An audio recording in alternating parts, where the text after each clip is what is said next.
Sementara itu, aplikasi Sirekap terus menjadi sorotan publik terkait dugaan kecurangan dalam pemilu 2024.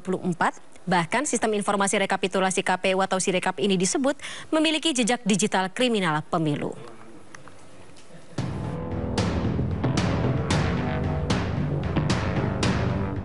Sistem informasi rekapitulasi milik KPU atau Sirekap terus dihujani kritik. Lantaran Sirekap sebagai salah satu bentuk dan upaya kejahatan dalam pemilu. Pakar Informasi dan Teknologi Hairul Anas Suaidi juga mengungkapkan berdasarkan bukti yang terkumpul terdapat jejak digital kriminal di balik Sirekap KPU. Jadi bukti-buktinya ada di situ, bukti-bukti angka-angka dari waktu ke waktu, perubahan-perubahan saya rekam. Kalau ada yang berubah langsung saya simpan, yang baru juga kita simpan.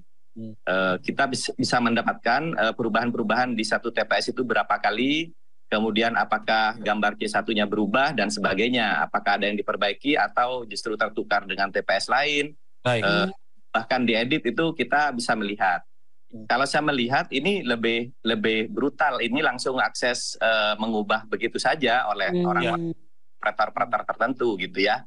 Yang menurut saya itu banyak pelakunya gitu. Mungkin ada koordinator atau bagaimana gitu sehingga ada pola-pola yang awalnya mungkin disamar-samarkan gitu ya. Tapi lama-lama agak ngawur juga gitu.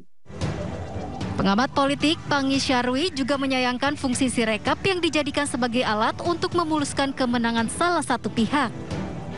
Padahal seharusnya Sirekap sebagai sarana dalam mengawal suara rakyat.